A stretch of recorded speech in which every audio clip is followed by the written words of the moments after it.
Retour donc sur le plateau de NCI 360 pour aborder le deuxième thème de ce soir, notamment décrypter le discours du président de la République sur l'état de la nation. Et pour ce deuxième sujet, j'ai le plaisir de recevoir pour vous Maître Meïté, Ben Meïté. Bonsoir Maître. Bonsoir. Vous êtes président de la Commission des affaires générales et institutionnelles du Parlement. De l'Assemblée nationale. De l'Assemblée nationale, on va dire du Parlement ivoirien. D'accord. Docteur Eddy Guipier, bonsoir. Bonsoir Evelyne. Est-ce qu'on doit vous présenter encore sur oui, le plateau d'NCI 360? Oui, vous la mise. D'accord. Vous êtes juriste, enseignant? Juriste et politiste en particulier. Juriste et politiste. Oui. Merci d'être avec nous. Merci. Et Arthur Bonga? Non, pas besoin. Pas besoin. Docteur Paul Agoubli, bonsoir. Bonsoir. Voilà, vous êtes enseignant à l'université Alassane Ouattara. Félix Houphouët-Boigny. D'accord, merci. Donc, comme on l'a vu, le président de la République s'est exprimé. Il a fait l'état de la nation. On s'attendait, sinon les Ivoiriens, tout le monde s'attendait à la nomination d'un vice-président, ce qui a été le cas. Ma première question sera votre avis sur le choix de ce vice-président. Maître Ben Meïté. C'est du bonheur. Je pense que ce qu'il faut savoir, c'est que c'est des prérogatives qui sont reconnues au président de la République, effectivement, et c'est constitutionnel. Je pense que le président de la République il a une claire vision. C'est lui qui a été élu pour présider aux destinées de la Côte d'Ivoire. Donc, à partir du moment où il lui appartient de choisir un vice-président, il a porté son choix sur ce brillant technocrate ivoirien qui a fait ses preuves en Côte d'Ivoire et à l'extérieur de la Côte d'Ivoire. Et donc, c'est de bonne guerre que le président de la République lui fasse confiance pour effectivement partager sa vision d'une Côte d'Ivoire solidaire. Docteur Eddy Guipier. Oui, bon, il faut quand même parler un peu du cadre dans lequel cela s'est fait, puisqu'il y a eu finalement du 2 en 1, puisqu'il y a eu le message sur l'état de la nation, suivi de la proposition de nomination, n'est-ce pas, du vice-président qui a finalement été avalisé par le Parlement réuni en congrès. Alors, l'actuel vice-président est quelqu'un qui est peu connu du sérail des politiques ivoiriens. Bon, il est connu quand même, mais peu connu puisqu'il n'a pas vraiment fait ses classes en Côte d'Ivoire, même s'il a été directeur de cabinet, ministre éphémère et conseiller à la présidence. Alors, moi, ce qui me vient à l'esprit dans un premier temps, c'est de me dire qu'il a un parcours qui est quand même sensiblement similaire à celui de l'ancien vice-président, le vice-président sortant Daniel Cablon-Duncan, ancien de la BCAO, donc banquier, comme on aime dire en Côte d'Ivoire. Et puis des profils plus ou moins similaires, comme je le disais, très peu connus. On parlait du choix de l'alternance en matière de génération, ce n'est vraisemblablement pas le cas. Ce qu'il faut préciser aussi, c'est que le vice-président n'a pas de pouvoir propre. Alors, les Ivoiriens avaient vraiment attendu ce vice-président depuis la démission du vice-président Daniel Cablon-Duncan. Finalement, il y a eu une sorte d'anamnèse, c'est-à-dire d'oubli collectif, parce qu'on s'est dit, bon, finalement, s'il n'a pas été nommé, bon... je ne dirais pas qu'importe, mais bon, voilà. Et finalement, l'oiseau rare, semble-t-il, a été trouvé. C'est quelqu'un qui est à équidistance, enfin, je ne dirais pas à équidistance des chapelles politiques, mais qui est jugé comme étant quelqu'un de consensuel et pondéré. On le verra à l'œuvre. Arthur Bonga. Ah oui, d'abord, il fallait combler un vide constitutionnel. Hein. Quoi qu'on en dise, il y avait quand même un vide constitutionnel avec l'absence du vice-président pendant 2 ans. Il faut revenir un peu sur la réforme aussi constitutionnelle qui est passée au Parlement. Il y a quand même, dans la première version, on élisait le vice-président en même temps que le président de la République. Parce que pour moi, la notion de vice-présidence, elle a été intégrée dans notre Constitution pour régler la question de la succession. Parce que dans ce qui nous a mené à la crise, on parle de la succession en 1993. Donc, ça l'a dit, désormais, les Ivoiriens savent clairement qui succède au président en cas de vacances de pouvoir, et ça garantit une sorte de séparation du pouvoir parce qu'il n'est plus issu du pouvoir législatif. Seulement, dans l'ancienne formule, le vice-président aussi avait la même légitimité populaire que le président de la République. Donc, en cas de crise politique, par exemple, le président de la République, au nom de quoi, pouvait se séparer du vice-président. Votre avis rapidement sur le profil? Sur le profil, oui. Non, je pense qu'on a déjà tout dit sur le profil. Donc c'est pour ça que je veux trouver un aspect qui pourra permettre aux téléspectateurs de comprendre ce truc. Sur le profil, effectivement, ils l'ont dit, hein, c'est un technocrate Moi, je pense que c'est quelqu'un qui, je pense finalement qu'Alassane Ouattara, il aime choisir pour ce poste de vice-président et parfois même pour le poste de Premier ministre, des gens qui lui ressemblent. J'ai l'impression que quand il se regarde dans le miroir, il veut revoir des gens comme lui, comme Cablon-Duncan, comme Amadou Koulibaly, comme Patrick Hachi, comme Tsemoko Kone aujourd'hui, donc des gens technocrates, économistes, rompu au dossier, etc. Merci Arthur. On va poursuivre. On va faire juste une petite pause et on revient après.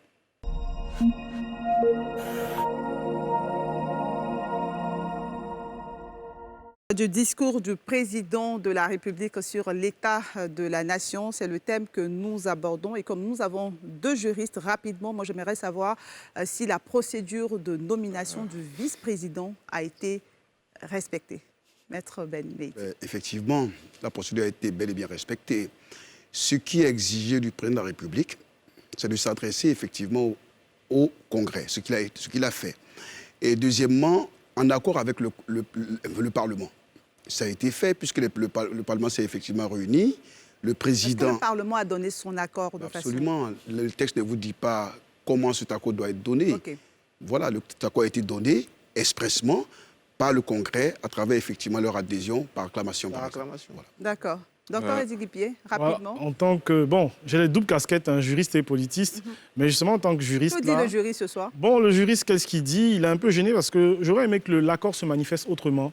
C'est-à-dire qu'à la suite de la proposition, parce qu'il s'agissait d'une proposition, le chef d'État lui-même l'a dit, il dit attention, il n'est pas encore vice-président parce qu'il doit prêter serment. Il aurait dû ajouter, il me faut l'accord du Parlement. Bon, lorsqu'on nous présente les applaudissements comme étant un accord, nous autres, on aurait aimé un accord beaucoup plus formel par le biais d'un vote, d'une réunion, n'est-ce pas, du Parlement encore en congrès et d'un vote, d'une résolution pour manifester cet accord-là.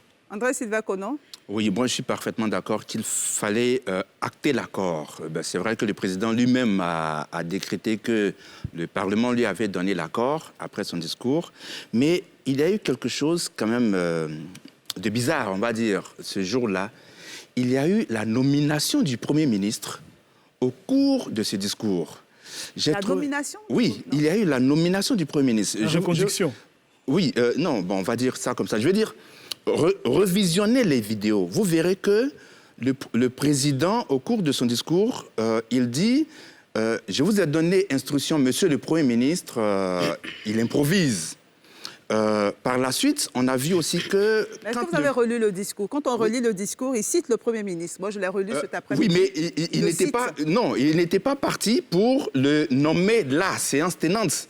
Je veux dire, il a reconduit en pleine séance. On a vu les applaudissements. Même le président du Sénat, qui avait dit ancien Premier ministre sortant, a été, on va dire, recadré par le président qui a dit il faut dire Premier ministre. Vous voyez, donc, j'ai trouvé cela un peu, on va dire, bizarre, comme s'il y avait une volonté de donner quelque chose, la séance tenante, parce que peut-être que la nomination du vice-président présentait peut-être des pesanteurs. J'ai dit ça comme ça. Mais je vais dire... Le vice-président a un bon parcours. C'est une personnalité issue de la BCEAO, comme d'ailleurs le président Alassane Ouattara.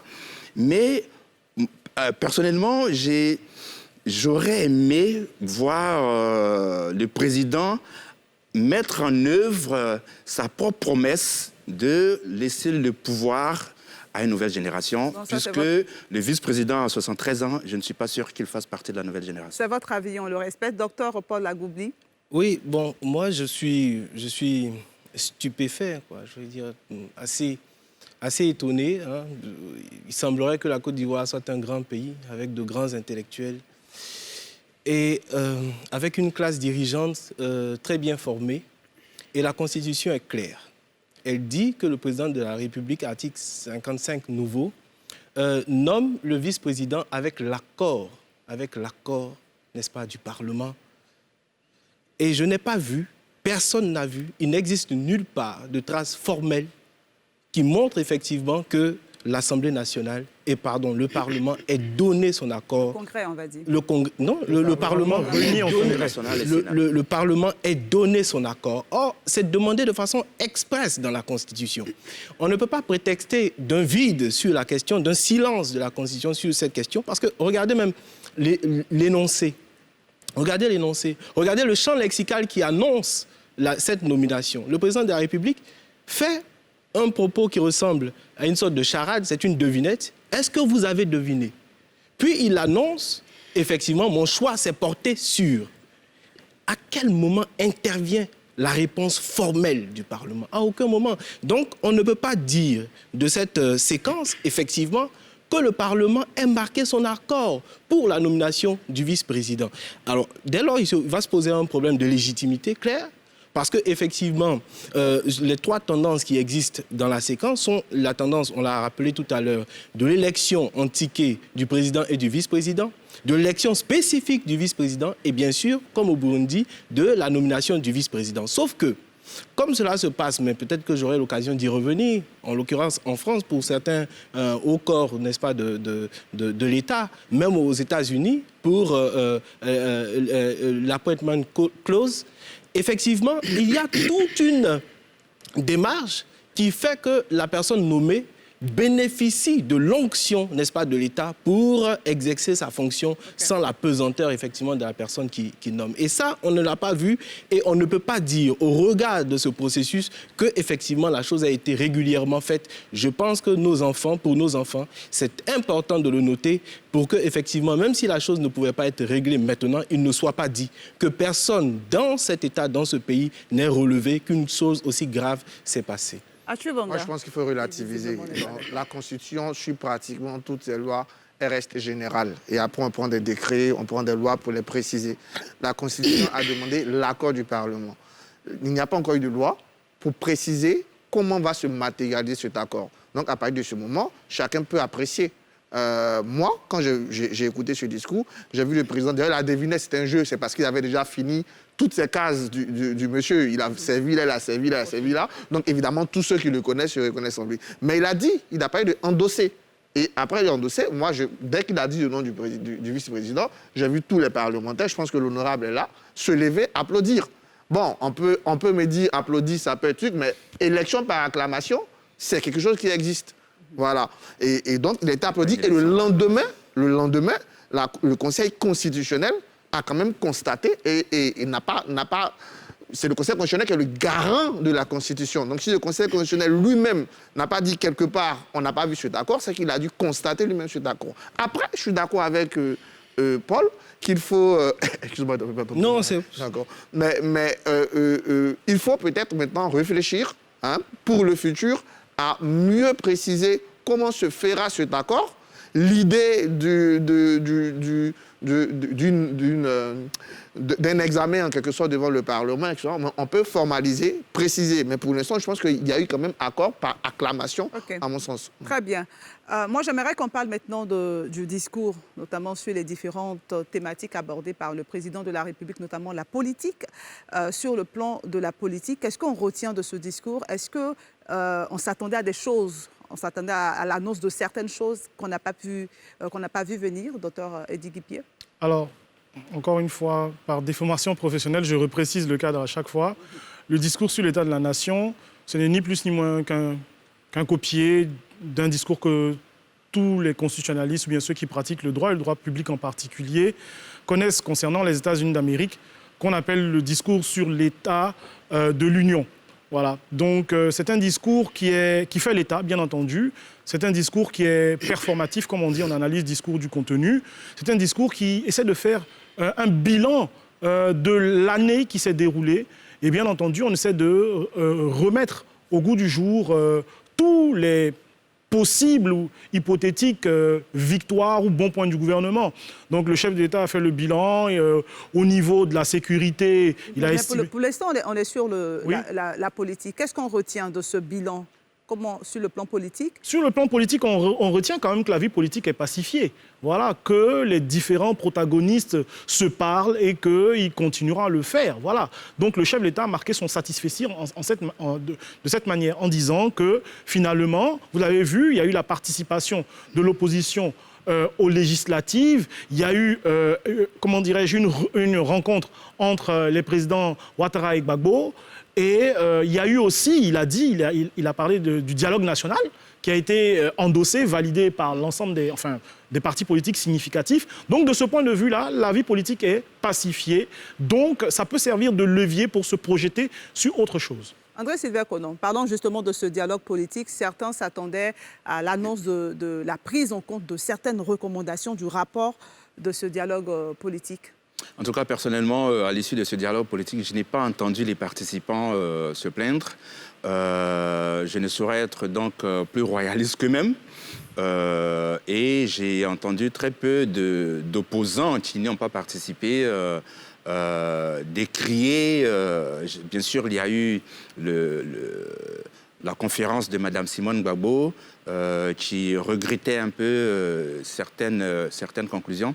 En général, je pense que les politiques sont satisfaits. J'ai noté que récemment, le financement des partis politiques commençait à être effectif. C'est souvent le nerf de la guerre. Et j'ai noté aussi que le président, vous savez, le projet de la Côte d'Ivoire solidaire, c'est 5 axes prioritaires.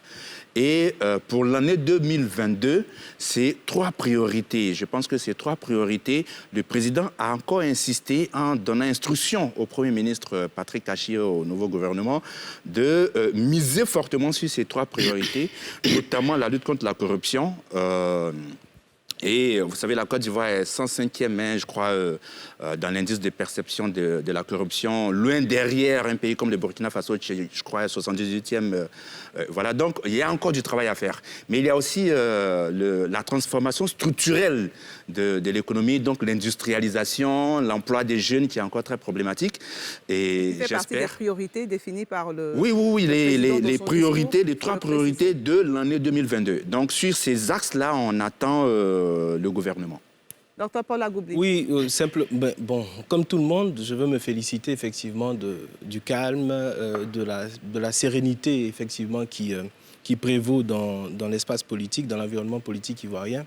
Je signale simplement que quelques heures après ce discours et le satisfecit du chef de l'État, que le PPACI a quand même produit un communiqué qui bat en brèche effectivement cette satisfaction générale qui a été notée. Et peut-être m'introduire dans cette brèche-là, précisément, pour faire appel à la nécessité d'aller au fond des choses.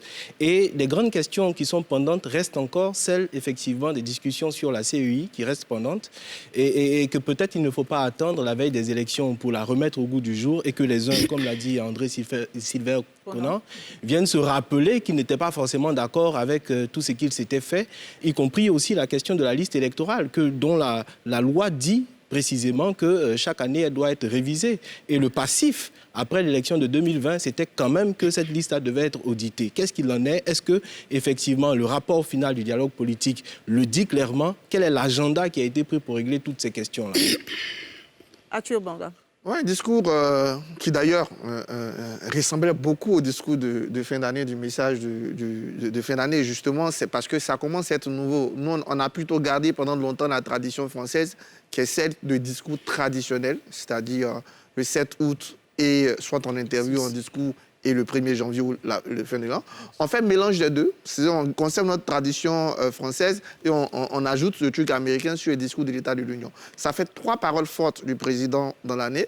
Et souvent, moi, j'ai réécouté, il n'y a pas de grande différence entre les discours qu'on a entendus le 1er janvier et celui-là, à part peut-être le satisfecit autour du dialogue politique. Donc, globalement, un pays qui se porte mieux, mais qui est dans un contexte international et sous-régional tendu et qui doit se préparer à aborder, je suis tout à fait d'accord avec lui, aborder maintenant le fond des recommandations du dialogue politique.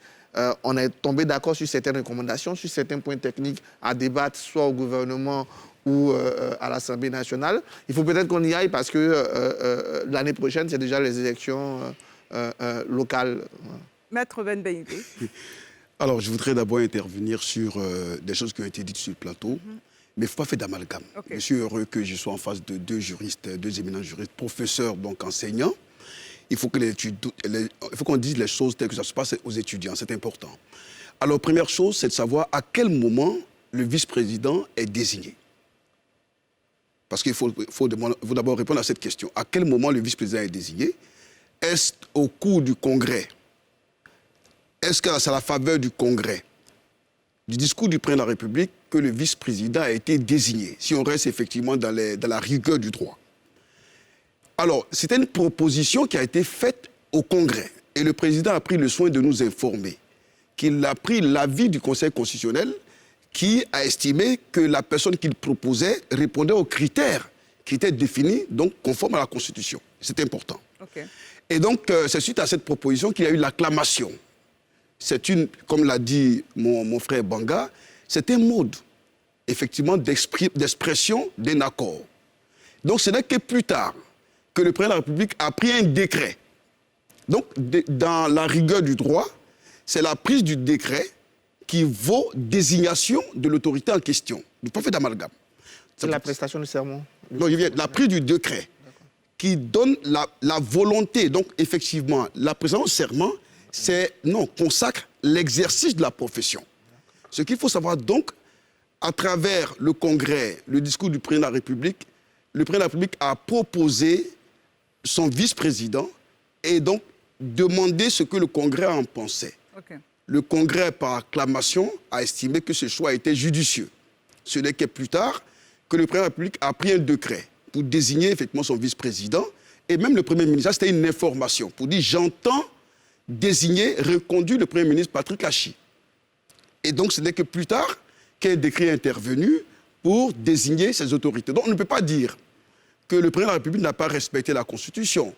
Je tenais à vous informer que pour le Congrès, c'est une nouveauté. Nous sommes effectivement en train de mettre, le président de la République est en train de mettre en place des institutions pour qu'on ait effectivement un pays assis qui repose sur des valeurs institutionnelles. Alors, donc, ce n'est que plus tard que avec l'intervention de ce décret, que ces autorités ont été désignées. Ça, il faut le savoir pour ne pas qu'il y ait d'amalgame. Alors, sur le discours du président de la République, je suis heureux qu'on ait en partage la même vision sur la question, parce qu'effectivement, c'est un grand discours.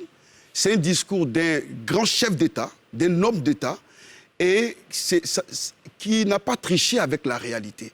On est tous d'accord que tout ce qui a été dit par le président de la République est conforme à la réalité actuelle. Y compris dans les défis. Et y compris dans les défis. Alors, j'ai entendu dire sur le plateau également qu'il y a des choses qui restent à faire, mais je tenais quand même à informer, sinon à rappeler, que ce discours n'avait pas vocation à prédire l'avenir. Le discours, c'était un bilan à mi-parcours de ce qui avait été déjà fait, et puis à se projeter éventuellement. Donc, sur les questions, pour moi, c'est des questions sur la CEI, mais effectivement, au cours du dialogue politique, c'est des questions qui ont été abordées. Et les différentes parties se sont mises d'accord sur des choses effectivement à prévoir, et alors on attend la suite. Donc, grosso modo, pour conclure, je voulais quand même dire qu'il faut, à un moment donné, s'asseoir et reconnaître ce qui est bon. Le président de la République, il a dit, et je pense que pour reprendre effectivement Barack Obama, il a dit qu'il estime que les institutions sont le socle d'une nation. Aujourd'hui, il est en train de consolider la République de Côte d'Ivoire à travers des institutions fortes. Je pense que ça se félicite. OK, d'accord. Docteur Eddy Guibier qui veut réagir. Alors, il a ouvert une brèche, j'ai envie d'y rentrer, mais je vais la refermer. J'ai envie de poser la question à l'honorable qu'il est, mais que dit le règlement du Congrès, par exemple, sur cette question d'un accord? Plus sérieusement, aux États-Unis... C'est une question, laisse-moi vous répondre. Non, si règlement il y a. Si c'est une question. Plus prosaïquement, la question de l'accord, encore une fois, c'est un regret qu'on manifeste en tant que puriste du droit, etc. Moi, j'aimerais compléter en lui demandant, est-ce que vous n'êtes pas favorable qu'il y ait une formalisation de l'accord? Ça peut arriver. Justement, je vous le disais tout à l'heure. Vous savez, il y a des polémiques qui n'ont pas bien d'être. Je vous dis, aujourd'hui, nous avons un règlement de l'Assemblée nationale. Nous avons un règlement du Sénat. Je l'ai dit. Le Congrès est une nouvelle entité. Qui n'a pas de règlement. Qui n'est pas encore réglementée. Voilà, qui n'est pas encore réglementé. Et aujourd'hui, nous sommes en train, effectivement, de doter cette institution de tous les leviers. Okay. Donc, pour dire net, vous êtes puriste du droit, mais moi, je suis également praticien du droit.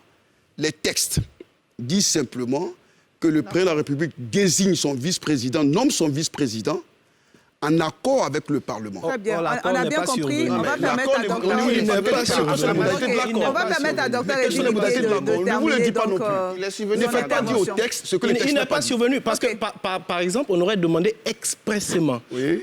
Si vous regardez la vidéo, vous voyez bien que les deux officiants se mettent debout et font un geste de la main au reste de la salle pour se tenir debout. Il n'y a pas de déclaration qui disent effectivement, nous avons entendu une proposition, la manifestation de notre accord va se faire par acclamation. Voilà. Est-ce que l'acclamation n'est pas un accord? Non, mais ça n'est pas eu. mais On a entendu un discours, on entend un discours, on applaudit. Et puis donc ça ne veut pas dire que non. On va se comprendre. On peut être d'accord avec vous. Moi, je peux être d'accord avec vous si vous me dites que pour éviter la prochaine fois qu'on construise la forme de l'accord. Mais dire qu'il n'y a pas d'accord, moi, je ne suis pas d'accord avec ça. Il y a clairement un accord. Les gens, ils se lèvent, ils applaudissent. Mais dans un discours, on applaudit. Mais quand tu applaudis Quand par on approbation, applaudit mais dans c'est par un approbation. discours, oui. Mais c'est que tu es d'accord avec ce qu'on dit dans ce discours. Non, mais il faut que ça se manifeste. Attends, Bon, mais déjà, c'est quand pas une il dit manifestation. qu'il n'y a pas de règlement du Congrès, On va se comprendre. Très clair, je peux une question c'est très quelque claire. chose qui est un peu grave. Quand tu me dis Non, il y a quelque rien chose de dans ton grave. discours, Pas du que tout. je m'élève, j'applaudis, c'est pas un accord. Non, c'est pas un accord. Ça n'est pas. Je ne pas la guipier, je ne parle pas encore. Evelyne peut dire moi, quelque chose et puis je peux le dire. Messieurs, on va parler. c'est la journaliste qui pose On des va questions. s'écouter, sinon on ne va rien comprendre. Puisqu'on parle, je Ok. demande clairement pour toi, Guipier, Est-ce que je peux répondre? j'aurais besoin que tu répondes, je te dirai. Pour l'instant, je dis Guipier.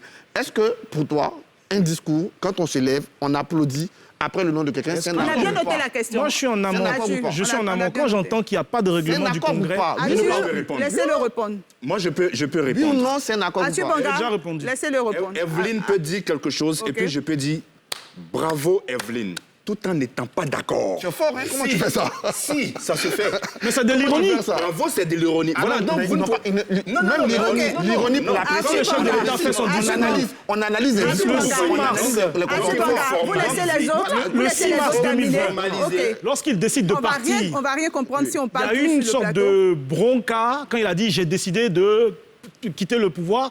Les gens, d'abord, il y a eu des murmures, ensuite il y a eu des Il n'y a applaudissements. pas eu de murmure, il n'y a eu que des applaudissements. Ok, d'accord, Non, tu vas pas merci. comprendre. Les gens- À un moment, il y a des non, murmures. les gens d'abord avec un moment murmuraient. d'applaudissements. Merci Donc, à... je suis d'accord Voilà avec pourquoi il faut une vous. formalisation de ça. Merci. Je n'ai pas dit qu'il n'y a pas Merci d'accord. je suis pas également d'accord avec à Dr Eddy Guipier. On va évoluer dans le sujet, notamment sur cette adresse du président. C'était la deuxième adresse du genre et vous l'avez rappelé et tout le monde le rappelle. La première fois, le président avait annoncé qu'il n'avait pas l'intention de briguer un autre mandat. Est-ce que dans ce scénario de 2022, est-ce qu'on s'attendait à une adresse similaire, c'est-à-dire un scénario bis de 2020? Je commence par André Sylvain. Moi, je pense que le président a voulu garder toutes les cartes. Je pense que quand j'ai réécouté ce discours, relu le discours, j'ai l'impression que rien n'est exclu pour lui, y compris le départ pour laisser à une nouvelle génération, je ne sais pas lequel, parmi ces 6 présidentielles possibles, puisqu'il en a déjà parlé, sans les nommer, soit lui-même irait. Je pense qu'il n'exclut pas cela aujourd'hui. Il a déjà dit que la Constitution le lui permettait. Je pense qu'on verra un peu comment tout cela se dessine. Mais j'ai bien eu l'impression que le président, à travers cette forme de nomination, ce discours-là, voulait très clairement dire à son propre camp, c'est moi le chef et c'est moi qui décide. Docteur Paul Agoubi, rapidement. Oui. Non, mais parce que le propos, effectivement, tout à l'heure, on parlait de l'analyse rhétorique de tout cela. Le discours a tourné autour de l'éthos. C'est-à-dire qu'effectivement, là où il s'agissait de parler de l'état de la nation, il s'est trouvé que les deux réalités du sujet donc énonciateur, en l'occurrence le président de la République et l'état de la nation, se sont quasiment confondus. Voilà. Et toutes les conséquences que nous tirons, effectivement, jusqu'ici, relèvent effectivement cette coïncidence pas très heureuse entre la personne, effectivement, du chef de l'État et l'État de la nation. Et à partir de ce moment-là, effectivement, cette science-fiction, cette politique-fiction que nous faisons sur les possibilités pour 2025 sont sur la table parce que, précisément, c'est le moment du chef de l'État plutôt que le moment de l'État, de la nation. Je suis quand même étonné qu'on nous pose des institutions à l'État de la nation. Parler des institutions, c'est parler de l'État de la nation. Du point de vue institutionnel, on avait un vide institutionnel. On parle bel et bien de l'État de la nation. Et donc le discours de l'État de la nation, c'est un discours pendant lequel on peut compléter des vides institutionnels. Ça fait partie de l'État de la nation. Donc il n'y a pas d'antinomie. On est carrément dans l'esprit et dans la lettre du discours de l'État de la nation. Sauf que l'article 114 dit quelque chose de très précis. Lorsque le chef de l'État fait le discours sur l'état de la nation, on en reste au discours sur l'état de la nation. Ce n'est pas le lieu, ce n'est pas le lieu d'une nomination. Ce n'est pas le lieu L'article d'une 114 ne nomination. parle même pas de discours, il parle de message. Voilà. Et il est mentionné, il va compléter, justement, dans la séparation du pouvoir, le chef de l'État, le président de la République, peut transmettre un message qui est lu. Voilà. Et il est précisé, il ne donne pas lieu à un débat. Mais en l'espèce, et c'est marqué dans la Constitution, l'article 114, il est disposé ainsi que ce message peut être lu par le vice-président. Je ne comprends pas encore en quoi parler du vice-président, c'est s'opposer à l'état de la nation. Les juristes ont compris. On ne peut juste que l'annoncer. D'accord. Mais ce n'est pas le lieu de discours, non, le message. Donc ça veut dire On va que se la comprendre sur nomination, ce plateau. On va laisser Atu terminer. Ok. Je répète ce que je dis depuis quelques minutes. Je ne vois pas comment nommer le vice-président ou bien parler du vice-président, c'est s'opposer à l'état de la nation. On est en train de dire que nous avons une nation dans laquelle il y a, quand on fait l'État, donc le point de notre nation, il y a un vide constitutionnel. Aujourd'hui, à l'occasion de ce discours justement sur l'état de la nation, je complète ce vide constitutionnel en nommant un vice-président. Je ne vois pas en quoi ça s'oppose au principe de l'article 114. Au contraire, on est bel et bien dans cet esprit parce qu'on est bel et bien dans l'état de la nation du point de vue des institutions. Parce que parler de l'état de la nation, ce n'est pas seulement parler des questions politiques, c'est aussi parler des institutions de la nation. Okay. Vous avez tellement raison. Vous avez tellement raison. En 10 secondes, vous avez tellement raison que si on s'est passé d'un vice-président pendant 2 ans, on peut prendre le temps de faire les choses selon ce que la Constitution dit pour qu'elles soient conformes. Et en l'état actuel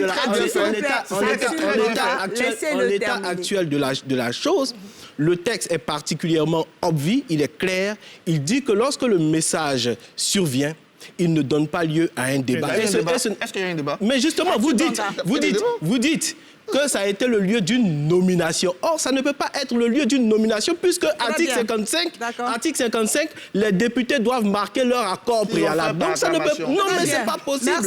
Merci, messieurs. Maître Ben Beïté. Alors, je pense qu'on fait un amalgame sérieux. Alors, le texte est très clair. Le président de la République nomme le vice-président en accord avec le Parlement. Parce qu'il ne faut pas faire dire au texte ce que le texte n'a pas dit. Autrement, vous savez, les députés comme les sénateurs, donc les parlementaires sont des responsables. Ils ne peuvent pas être contraints à applaudir ou s'élever pour applaudir, parce qu'effectivement, l'un quelconque d'entre eux s'est levé. Mais, vous savez, au Parlement, il y a des groupes parlementaires. Il y a EDS, il y a le PDCI, il y a l'UDPCI. Donc c'est l'opposition parlementaire. Idem au Sénat. Du 19 jusqu'à ce jour, avez-vous entendu un quelconque groupe parlementaire ou un quelconque député prendre la parole pour s'opposer au choix qui a été fait du vice-président? Ça veut dire effectivement que l'applaudissement, l'acclamation justement, qui s'est tenue le 19, c'était de gaieté de cœur. D'accord. On a en pleine littérature orale. Je vais en arriver. Donc il faut noter que tous les parlementaires ivoiriens se sont accordés avec la proposition du président de la République de désigner son vice-président. Okay. Et justement, c'est pour cela qu'après donc la cérémonie du 19, le président de la République, puisqu'il n'y a pas eu de voix discordante, a pris son stylo pour signer effectivement le décret qui a désigné son vice-président. Merci.